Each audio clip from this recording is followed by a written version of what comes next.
Este video es presentado por el Sistema Ciencia Garza Educativa de la Universidad Autónoma del Estado de Hidalgo. Para mayor información, visítanos en www.uaeh.edu.mx. Gracias por aprender. El día de hoy vamos a hablar acerca de las medidas de protección.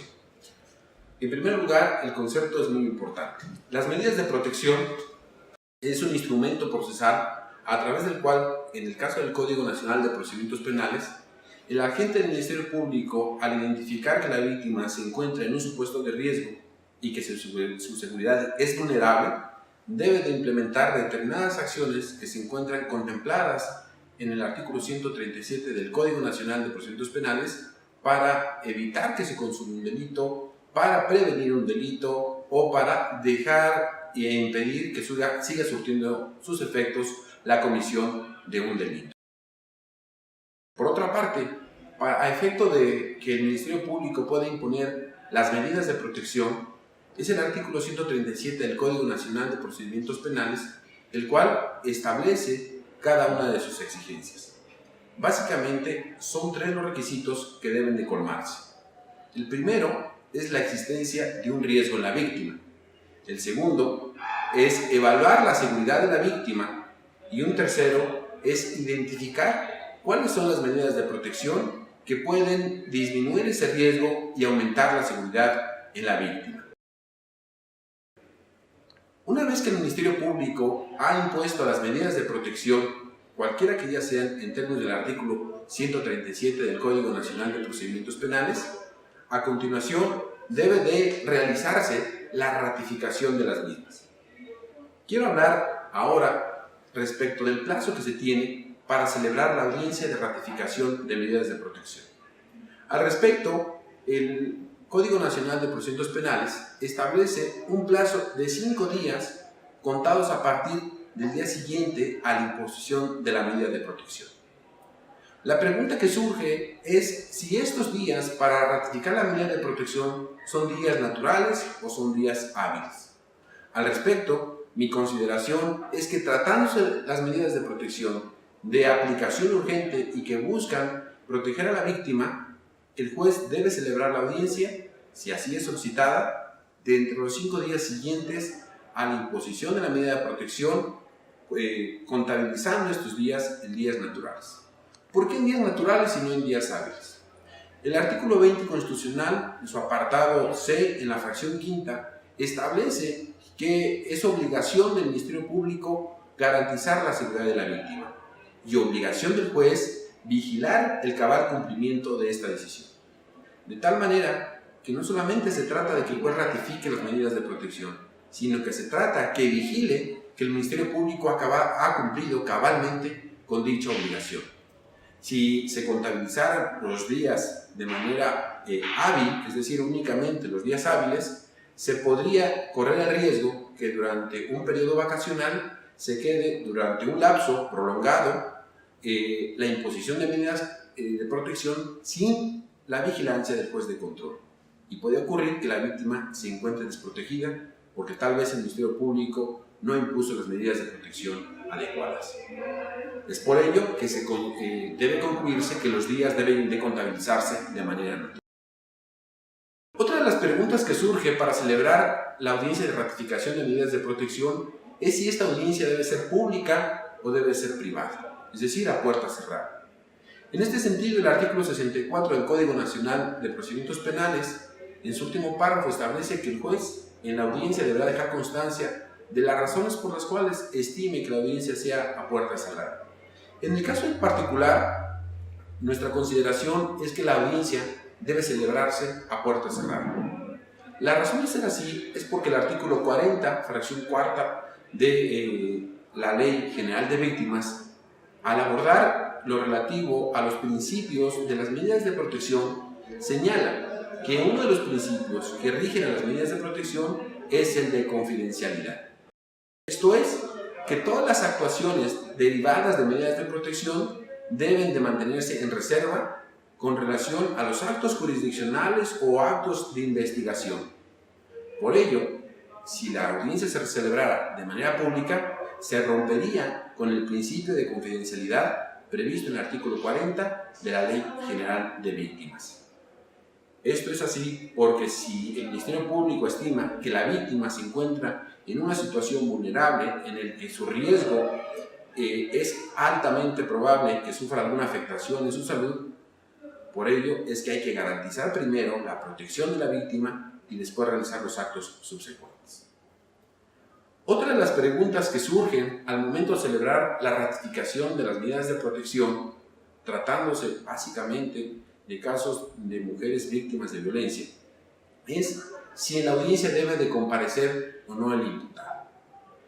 En este sentido, es importante tener en cuenta que las medidas de protección se encuentran reguladas a nivel constitucional por el artículo 20 constitucional en su apartado C en su fracción quinta.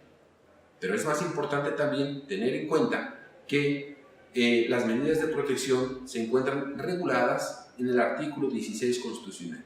¿Qué significa esto?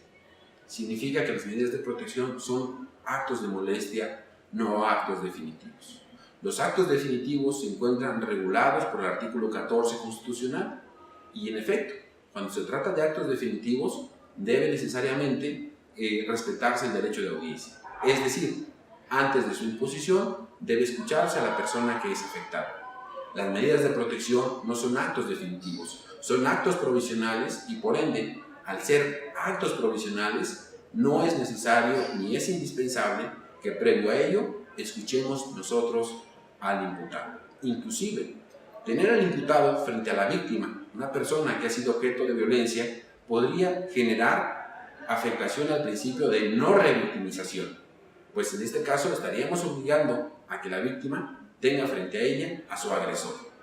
Insistimos, las medidas de protección buscan en primer lugar proteger a la víctima de violencia y después podemos en todo caso, para poderlas convertir en medidas cautelares, escuchar ahora sí, en este caso, al imputado, pero no antes. Por otra parte, ¿cómo se justifica cada uno de los requisitos para la imposición de medidas de protección? En este caso, para que el juez las pueda ratificar. En primer lugar, debemos tener presente que conforme al artículo 5 de la Ley General de Víctimas, opera el principio de buena fe respecto de todo aquel que acude a denunciar la comisión de un hecho delictivo.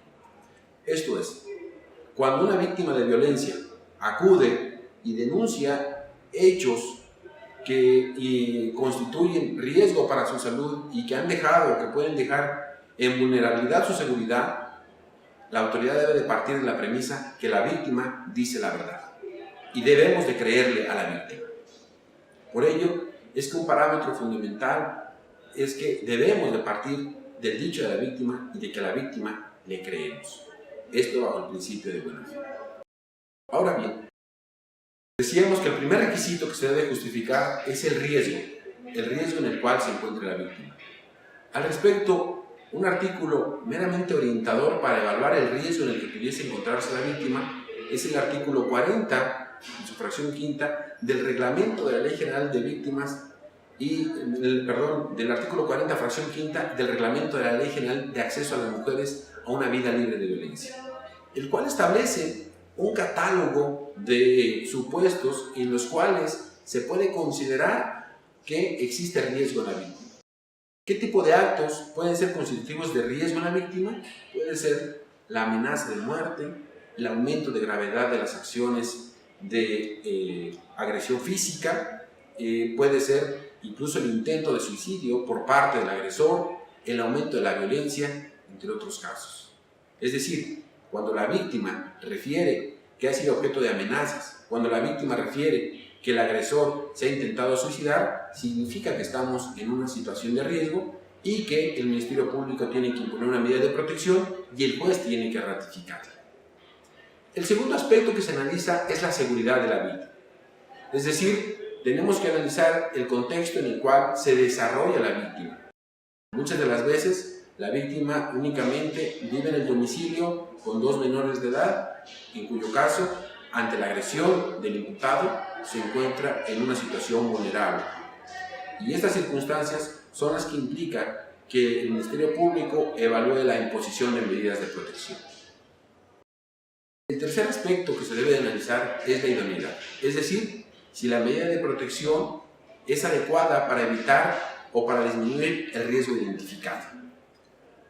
En este caso, si hablamos de un supuesto en el cual la víctima vive con un menor de edad y el agresor ha realizado amenazas de muerte, él se ha intentado suicidar, tal vez el hecho de que el imputado se separe del domicilio, no se acerque al domicilio y se le prohíba acercarse a la víctima, serían las medidas idóneas para disminuir ese riesgo.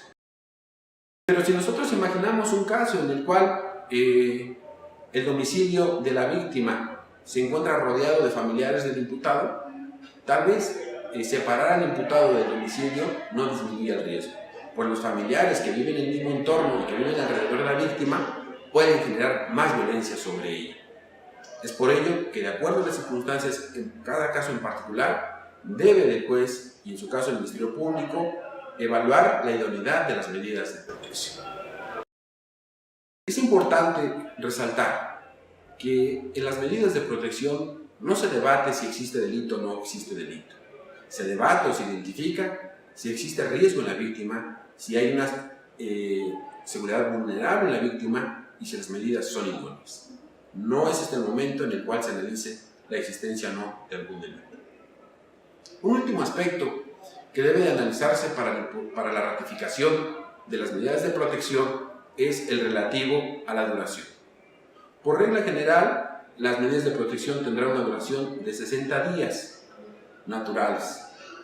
Estos 60 días podrán prorrogarse por 30 más a solicitud de alguna de las partes, en este caso del Ministerio Público o en su caso de la víctima. Sin embargo, es importante tener presente que el artículo 25 de la Ley de Acceso a las Mujeres a una Vida Libre de Violencia del Estado de Hidalgo establece que las órdenes de protección, así denominadas por dicha legislación, tendrán una duración hasta que el riesgo haya dejado de existir o ya no exista riesgo para la víctima. En este sentido es importante tener en cuenta que cuando se hubiesen agotado los 90 días naturales y el Ministerio Público no haya podido convertir las medidas de protección en medidas cautelares, si éste pide ante el juez de control que sea prolongado ese tiempo, considero que el juez debe realizar una interpretación pro persona entre el artículo 137 y 139 del Código Nacional de Procedimientos Penales, el cual limita la duración de las medidas de protección a 90 días como máximo, y el artículo 25 de la Ley de Acceso a las Mujeres a una Vida Libre de Violencia en el Estado de Hidalgo. Y ante estas disposiciones tendrá que aplicar el juez aquella ley que es más favorable, en este caso a la víctima, y permitir que duren las medidas de protección aún más allá de los 90 días. Las medidas de protección son un factor fundamental para evitar que la violencia hacia la mujer, que la violencia incluso hacia menores de edad, se prolonga y siga surtiendo efecto.